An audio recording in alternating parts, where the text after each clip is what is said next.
রাধে বন্ধুরা, রান্ধুনি তনুজা চ্যানেলে স্বাগতম। আজকে বাটা মাছে পাতলা করে ঝুল দেখাবো। কড়াইটা গরম হয়েছে, তেল দিব। আশা করি ভগবানের কৃপা তোমরা সবাই ভালো আছো।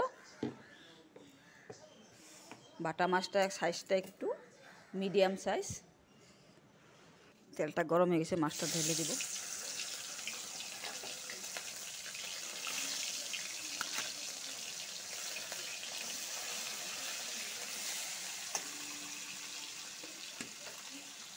এখন উল্টাই দিব।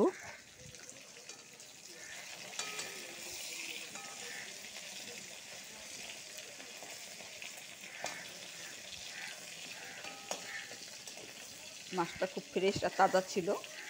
পাতলা করে ঝুল বানাবো, এই জন্য বেশি কাড়া ভাজবো না। ঝুলের মধ্যে একটু কাড়া ভাজলে টেস্টটা চলে যায়।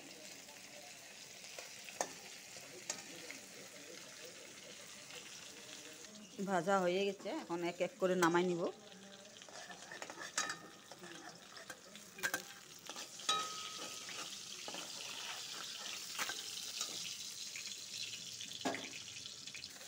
হয়ে গেছে, এক করে নামাবো। এখন সুন্দর করে দেখছো, সুন্দর করে ভেজেছি, বেশি কাড়া ভাজিনি। কড়াইটা গরম হয়ে গেছে, তেল দিব।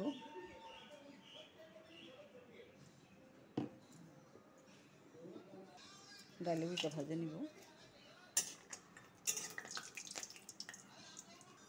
লাল হয়ে গেছে, নামাবো। পাঁচফোড়ন সোমবার দিব। আলু আর স্কোয়াশ টমেটোটা ভেজে দিব।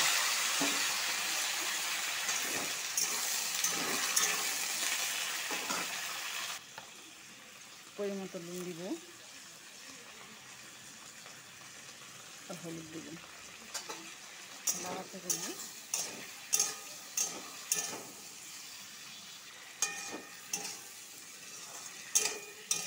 এই হলুদের কালারটা ভালো আছে, পিওর হলুদ।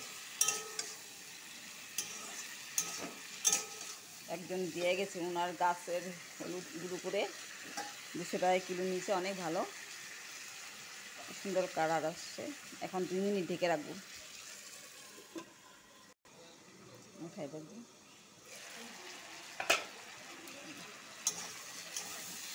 তেল হয়ে গেছে, এখন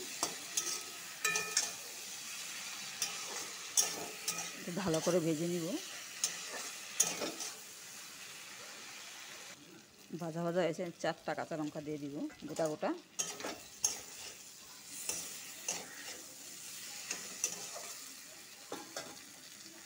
জিরা, ধনিয়া আর লঙ্কার গুঁড়ো, লাল লঙ্কা গুঁড়ো একটু ঢেলে দিব। যে লঙ্কা বেশি ঝাল বেশি ভালোবাসে তার লঙ্কাটা, গোটা লঙ্কা দিয়ে দিয়েছি।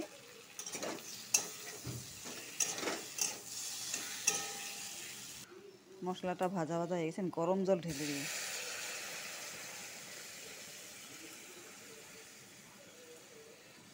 পাতলা করে ঝুল বানাও, গরম জল ঢেলে দেবো।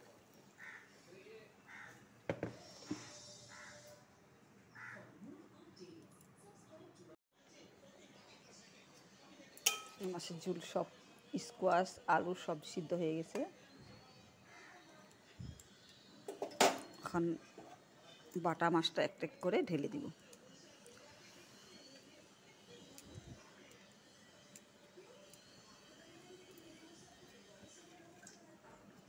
এখন হয়ে গেছে, এখন ডালি বুড়িগুলো ঢেলে দেব। লাস্টে একটু টক ধুয়ে ঢেলে দেব। এভাবে বানিয়ে খাবে, হেভি হবে। গরমের মধ্যে অনেক টেস্টি হয়, কোনো পেটে কিছু সমস্যা হয় না, খুব টেস্টি হয়, অপূর্ব টেস্টি হয়। এভাবে বানিয়ে খাবে, যেভাবে বানিয়ে দেখালাম ওইভাবে বানিয়ে অনেক টেস্টি হয়। হয়ে গেছে, নামাবো।